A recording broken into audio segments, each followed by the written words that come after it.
অনেক কৌতূহল উৎকণ্ঠার অবসান ঘটতে যাচ্ছে সম্ভবত ফেব্রুয়ারির মাঝামাঝি। সেটা হলো গণঅভ্যুত্থানের সামনের সারিতে থাকা যারা ছাত্র এবং অন্যান্যরা, তাদের দুটো সংগঠন আছে, বৈষম্য বিরোধী ছাত্র আন্দোলন এবং নাগরিক কমিটি। তাদের সমন্বয় মানে তারা এই দুটো সংগঠন রেখে দেবেন, এখান থেকে গিয়ে তারা একটা দল তৈরি করতে যাচ্ছেন। সেটা ঘোষিত হবে ফেব্রুয়ারির মাঝামাঝিতে। অনেকগুলো জল্পনা কল্পনা আছে, অনেকগুলো আলাপ আছে, এবং সবচেয়ে জরুরি কথা, এই প্রশ্নটা এখন রাজনীতির মাঠে খুবই মাথাচাড়া দিচ্ছে। সেটা হলো ছাত্রদের সাথে বিএনপির সম্পর্ক কেমন হবে, ছাত্র মানে সেই রাজনৈতিক দলের সাথে। কারণ এই মুহূর্তে এক ধরনের আপাত সংঘাতময় পরিস্থিতি এই দুটো পক্ষের মধ্যে দেখা যাচ্ছে। তাদের কি এই সংঘাতময় পরিস্থিতি থাকবে, সেটা আরও বেশি বাড়বে, নাকি এক ধরনের অবিশ্বাস্যভাবে তাদের মধ্যে ইন্টারাকশন ভালো হয়ে তাদের আন্ডারস্ট্যান্ডিং বা সমঝোতাও হতে পারে। এই আলাপও আছে। দল নিয়ে দু একটা কথা বলা একটু দরকার। আমরা এর মধ্যে দু একটা জায়গায় নিউজ এসছে, আমরা দেখেছি যে দলের মধ্যে একটা খুবই কৌতূহলোদ্দীপক তথ্য ছিল। সেটা হচ্ছে ছাত্র উপদেষ্টারা দুজন, জনাব নাহিদ এবং জনাব আসিফ, পদত্যাগ করবেন এবং দলে যোগ দেবেন। সেটা দল তৈরি হওয়ার আগেই, মানে দলের শুরু থেকেই তারা থাকবেন। এবং এই তথ্য সামনে এসছে, জনাব নাহিদ ইসলাম সদস্য সচিব হিসাবে এই দলে থাকবেন, আর জনাব মাহফুজ আলম জুনে বেরিয়ে এসে দলে যোগ দেবেন, এরকম তথ্য এসছে। আমি জানি না যদি সত্য হয়ে থাকে মাহফুজ আলম আবার কয়েক মাস বেশি কেন থাকবেন, আই ডোন্ট নো। কিন্তু এরকম একটা জল্পনা কল্পনা ছিল, কিন্তু সেটা অস্বীকার করেছেন অন্তত ফর দ্য টাইম বিং। জনাব নাহিদ ইসলাম সাংবাদিকদের সাথে কথা প্রসঙ্গে বলেছেন দল তৈরি বা তাতে যোগ দেওয়ার সিদ্ধান্ত হয়নি এখনও, মানে উনি কখনোই যোগ দেওয়া হবে না এই ধরনের কিছু বলেননি, এটাকে ফরএভার নাকচ করে দেননি। অন্তত এই মুহূর্তে তাদের সিদ্ধান্ত নেই, এই ধরনের কথা বলেছেন। আমি ব্যক্তিগতভাবে মনে করি যে এটা ঠিকই আছে তাদের জায়গা থেকে। এটা কনফার্ম হওয়ার আগে শেষ মুহূর্ত পর্যন্ত তারা তাদের হিসেব নিকেশ করবেন, বুঝবেন কি করলে তাদের জন্য ভালো হবে। কিন্তু আমি ধারণা করি তারা দলে যোগ দিচ্ছেন, এবং এটা দলে যোগ দেওয়া উচিত কয়েকটা কারণে।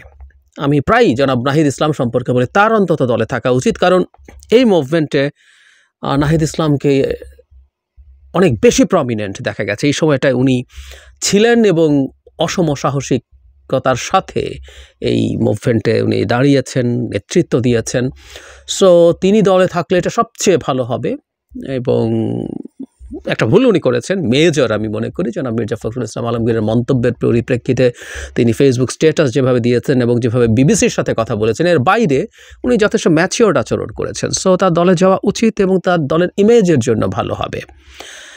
একই সাথে ছাত্র উপদেষ্টারা আসলে সরকারে থাকলে সরকারের নিরপেক্ষতা প্রশ্নবিদ্ধ হবে, কোনো সন্দেহ নেই এতে। তারা যতই বলুন না কেন যে আমরা সরকারে আছি, আমরা কোনোভাবে দলের সাথে ইনভলভড নই, এটা আসলে মানুষ এন্ডোর্স করবে না, মানুষ এই আর্গুমেন্ট বাই করবে না।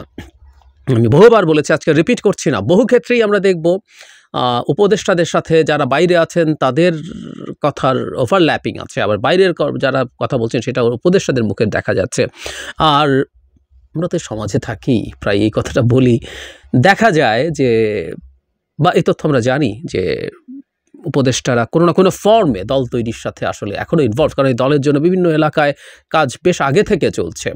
সুতরাং তারা সরকারে না থাকাটাই ভালো হবে, সব দিক থেকে ভালো হবে। যে বিতর্ক, যে নিরপেক্ষতার প্রশ্ন, সেগুলো সরে গিয়ে তারা তাদের মতো করে ফুল সুইং সব যোগ্যতা, সব শ্রম, সব মেধা দিয়ে তাদের দল তৈরি করতে পারবেন। সো দলটা তৈরি হতে শুরু হলো। এটা ট্রু যে দলটা খুব ভালো কিছু করবে কি না আমি স্কেপটিক। তাদের দল তৈরি হোক, আমি তখন হয়তো আবার কথা বলবো। কিন্তু যে প্রশ্নটা করছিলাম যে বিএনপির সাথে সাম্প্রতিক সময়ে তাদের নানা রকম দ্বিমতের জায়গা দেখা গেছে।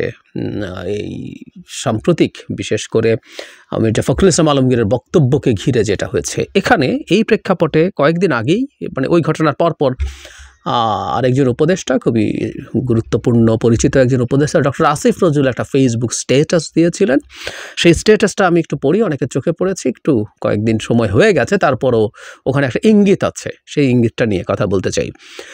তিনি বলেছেন, বিএনপির সাথে ছাত্রনেতাদের বা গণ অভ্যুত্থানের শক্তিগুলোর মধ্যে কোনো দূরত্ব বা ভুল বোঝাবুঝি কাম্য নয়। তার মানে এটা দেখা যাচ্ছিল। এটি গণহত্যাকারী আওয়ামী লীগ নেতাকর্মী ও তাদের দোসরদের কতটা উৎসাহিত ও বেপরোয়া করে তুলতে পারে তার কিছুটা প্রমাণ আমরা গত কয়েকদিনে পেয়েছি। গত দুদিন ফেসবুক ছেয়ে গিয়েছিল ডক্টর মোহাম্মদ ইউনূস উপদেষ্টা ও ছাত্রনেতাদের পলায়নের গুজবে। এই গুজবের উন্মত্ততায় আওয়ামী লীগের নেতাকর্মীরা নাশকতা করার চেষ্টা করেছে এমন খবরও প্রকাশিত হয়েছে। আতঙ্কিত হয়ে আমার কাছে দু একজন ফোন করেছেন ঘটনা কি জানার জন্য। আমি যতটুকু জানি আর বিশ্বাস করি, ক, বিএনপি ষড়যন্ত্র বা ১-১১ ধরনের কিছুতে আগ্রহী নয়। খ, ছাত্র নেতারা সরকারে থাকা অবস্থায় কোনো রাজনৈতিক দল গঠন করছেন না বা এতে যোগ দিতে যাচ্ছেন না। গ, জুলাই ঘোষণাপত্র হবে একটি রাজনৈতিক দলিল এবং একটি প্রণয়নে গণঅভ্যুত্থানের শক্তিগুলোর মতামত আন্তরিকভাবে প্রতিফলনের ইচ্ছা ছাত্র নেতাদের রয়েছে। ঘ, খুবই গুরুত্বপূর্ণ, এই জায়গাটাতেই আসতে চেয়েছিলাম, বিএনপি ও ছাত্রনেতারা এমনকি নির্বাচন কেন্দ্রিক বৃহত্তর সমঝোতার বিষয়ে অনাগ্রহী নন। ব্র্যাকেটে লিখেছেন এর ধরন ও ফর্মুলা আলোচনা সাপেক্ষে। তাই বিরোধের কোনো কারণ নেই। তারপরে ঐক্য বা এসব কথা বলেছি, কিন্তু আমি ঘটা আরও একবার পড়তে চাই। বিএনপি ও ছাত্রনেতারা এমনকি নির্বাচন কেন্দ্রিক বৃহত্তর সমঝোতার বিষয়েও অনাগ্রহী নন। নানা জায়গা থেকে আমরা নানান কিছু শুনি। এখানে একজন উপদেষ্টা যেহেতু পাবলিকলি কথা বলেছেন, আমি পাবলিকলি আসা তথ্য ছাড়া কথা বলি না, এটা আপনারা অনেকেই হয়তো জানেন। সেটা কোনো মেইনস্ট্রিম মিডিয়াতে হোক অথবা সামাজিক মাধ্যমে কোনো দায়িত্বশীল মানুষ যখন কোনো কথা বলেন। এখন ডক্টর আসিফ নজরুল যখন বলছেন নির্বাচন কেন্দ্রিক কোনো সমঝোতায় বিএনপি এবং ছাত্ররা অনাগ্রহী নন, বেশ আনসার্টেন, বেশ সফট, বেশ লো টোনে কথাটা বলা হয়েছে, কিন্তু এই ধরনের একটা আলাপ তো তাহলে আছে, বলাই যায়।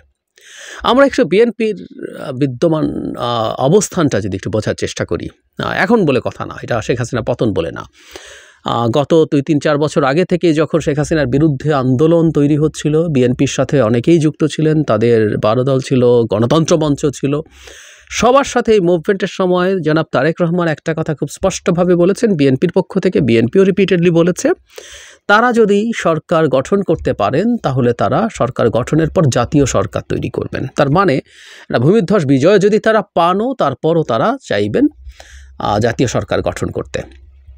এখন 5 আগস্ট পরবর্তী যে অবস্থা, এখানে আগামী নির্বাচনের যে ইকুয়েশন আছে, আসলে এই ইকুয়েশনে বিএনপির কাউকে সাথে রাখার আমার মনে হয় না দরকার আছে। আমি কথাটা একটু সুইপিং কমেন্টের মতো মনে হতে পারে, কেউ বলতে পারেন ওর অনেক শক্তি হয়েছে, তার অনেক শক্তি হয়েছে, কেউ বলেন জামাত নাকি বিরাট শক্তি সঞ্চয় করেছে। আমি মনে করি না। ফেসবুকে তাদের শোরগোল এবং গালিগালাজ, অনেকেই প্রচুর গালিগালাজ করছেন, এটা নিয়ে একদিন আলাদা কথা বলবো।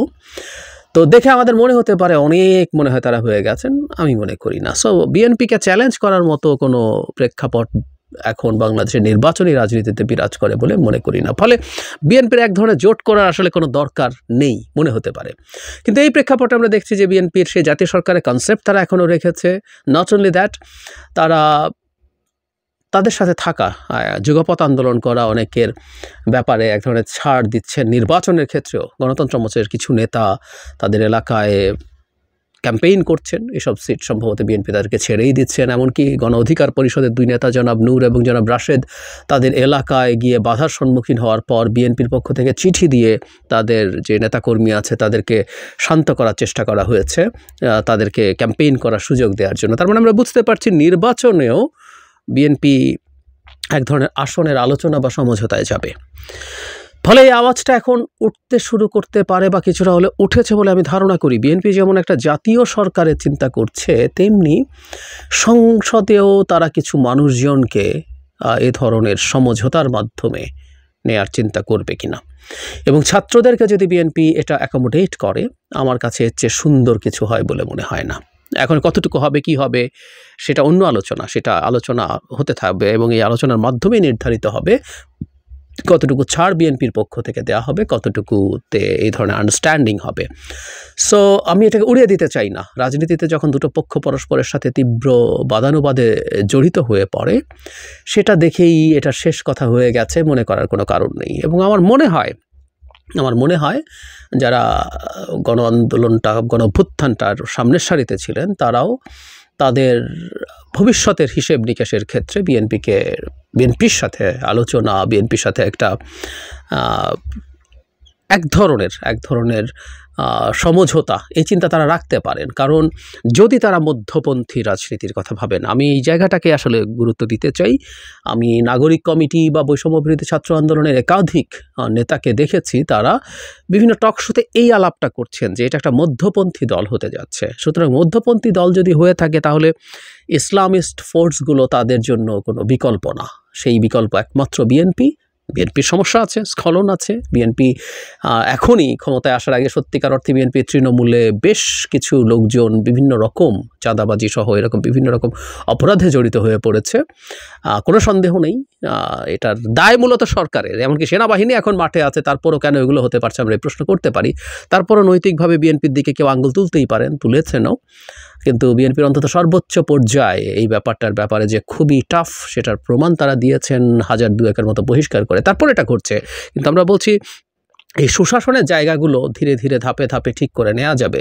বিএনপি যদি ক্ষমতায় থাকতো তখন আমরা বিএনপিকে পুরো ব্লেম করতে পারতাম যে তারা প্রশাসনিক বা আইনশৃঙ্খলা রক্ষাকারী বাহিনীকে দিয়ে ব্যবস্থা নিচ্ছে না কেন, তখন পুরো দায় তাদেরকে দিতে পারতাম।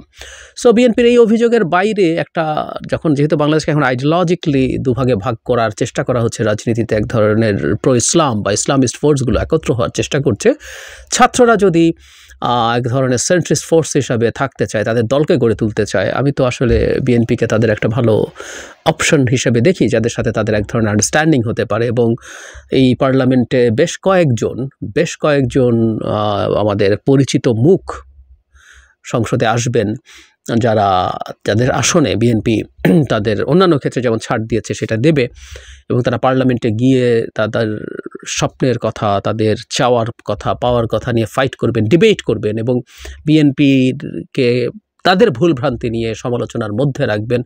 এটা খুবই সুন্দর ব্যাপার হতে পারে।